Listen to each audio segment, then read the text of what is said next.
മകന്റെ ബർത്ത്ഡേക്ക് സയന്റിസ്റ്റായ അച്ഛൻ വ്യത്യസ്തമായ ഒരു ബ്രേസ്ലെറ്റ് കൊടുക്കുന്നു. അവൻ ആ ബ്രേസ്ലെറ്റ് കയ്യിലിട്ടതും കയ്യിൽ നിന്ന് ചോര വരാൻ തുടങ്ങുന്നു. അച്ഛൻ പാനിക്കാവുമെങ്കിലും ഇതൊരിക്കലും ഊരാൻ കഴിയില്ല. പക്ഷെ ഇത് ഭാവിയിൽ നിനക്ക് വളരെയധികം ഉപകാരമായിരിക്കുമെന്ന് പറഞ്ഞ് അവിടെ നിന്ന് പോകുന്നു. വർഷങ്ങൾ കടന്നുപോയി 2067 എത്തിയിരിക്കുന്നു. ആ കുട്ടി ഇപ്പോൾ വളർന്നിരിക്കുന്നു. അവന്റെ പേരാണ് ഈതൻ. അവൻ ഓക്സിജൻ ഉണ്ടാക്കുന്ന ഒരു കമ്പനിയിലാണ് വർക്ക് ചെയ്യുന്നത്. തന്റെ സുഖമില്ലാത്ത വൈഫിന്റെ ട്രീറ്റ്മെന്റിനായി രാപ്പകലില്ലാതെ കഷ്ടപ്പെടുന്നു. ലോകത്തിപ്പോൾ ഓക്സിജൻ വളരെയധികം കുറവാണ്. ഒത്തിരി പേർ ആ മാസ്ക് ധരിച്ചത് കൊണ്ടും രോഗിയായി മാറിയിരിക്കുന്നു. ഇങ്ങനെ തുടർന്നാൽ വൈകാതെ ലോകം മുഴുവനായി നശിക്കും. ഒരു ദിവസം കമ്പനി ഓണർ ഈതനെ വിളിപ്പിക്കുന്നു. എന്നിട്ട് ലോകത്തെ രക്ഷിക്കാൻ നിനക്ക് മാത്രമേ കഴിയൂ എന്ന് പറയുന്നു. മാനേജർ അവനെ ഒരു ലാബിലേക്ക് കൂട്ടിക്കൊണ്ടുപോകുന്നു. അവിടെ അവൻ ആളുകളെ ഫ്യൂച്ചറിലേക്ക് അയക്കാൻ കഴിയുന്ന ഒരു ടൈം മെഷീൻ കാണുന്നു. കുറച്ചു ദിവസങ്ങൾക്ക് മുൻപ് അവന്റെ പേര് വെച്ചൊരു മെസ്സേജ് കിട്ടിയിരുന്നു. സയന്റിസ്റ്റുകൾ വേറെ ആരെങ്കിലും ജീവനോടെ ഉണ്ടോ എന്ന് അറിയണമെന്ന് പറയുന്നു. അത് കണ്ടുപിടിച്ചാൽ മാത്രമേ ഓക്സിജൻ പ്രോബ്ലം സോൾവ് ചെയ്യാൻ കഴിയൂ എന്ന് പറയുന്നു. പക്ഷെ ഈതൻ ഭാര്യയ്ക്കൊപ്പം ആയിരിക്കാൻ ആഗ്രഹിക്കുന്നു. അപ്പോൾ അവന്റെ ഫ്രണ്ട് അവനെ എൻകറേജ് ചെയ്ത് നിനക്ക് മാത്രമേ ഇത് ചെയ്യാൻ കഴിയൂ എന്ന് പറയുന്നു.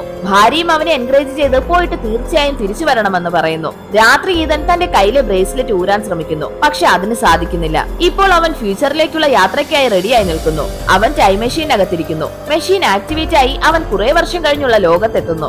അവിടെ എത്തിയതും അവൻ ബിൽഡിംഗ് എല്ലാം തകർന്നു കിടക്കുന്നത് കാണുന്നു. എല്ലായിടത്തും മരങ്ങൾ വളർന്നു നിൽക്കുന്നു. അപ്പോൾ അവൻ അവിടെ ഒരു അസ്ഥികൂടം കാണുന്നു. അതിന്റെ കയ്യിലും ഇവൻ ധരിച്ചിരിക്കുന്ന സെയിം ബ്രേസ്ലെറ്റ് കിടക്കുന്നു. പക്ഷെ അതിലുണ്ടായിരുന്ന ലൈറ്റ് ഗ്രീൻ കളറാണ്. അവൻ തന്റെ ഫോണും അസ്ഥികൂടത്തിലുണ്ടായിരുന്ന ഫോണും എടുത്തു നോക്കുന്നു. അത് രണ്ടും കാണാൻ ഒരുപോലെ തന്നെയുണ്ട്. അവൻ ആ പഴയ ഫോൺ ഓണാക്കിയതും അതിനകത്ത് എന്തോ റെക്കോർഡ് ചെയ്ത് വെച്ചിരിക്കുന്നു. പെട്ടെന്ന് അവൻ ഒരു വെടിയൊച്ച കേൾക്കുന്നു. ആ ഫോൺ ഓഫ് ആവുകയും ചെയ്യുന്നു. അവൻ പരിശോധിക്കുമ്പോൾ ആ അസ്ഥികൂടത്തിന്റെ തലയിൽ ഒരു വെടികൊണ്ട പാടുണ്ട്. നോക്കുമ്പോൾ അതിട്ടിരിക്കുന്ന ഡ്രസ്സിലും ഈതൻ എന്ന് ഇവന്റെ പേര് തന്നെ എഴുതിയിരിക്കുന്നു. അത് കണ്ടവൻ ഷോക്കാവുന്നു. ഇതിനു മുൻപും താൻ ഇവിടെ വന്നിട്ടുണ്ടെന്നും ആരോ തന്നെ ഷൂട്ട് ചെയ്തെന്നും ഇനിയും ഇത് ആവർത്തിച്ചുകൊണ്ടിരിക്കുമെന്നും അവന് മനസ്സിലാവുന്നു.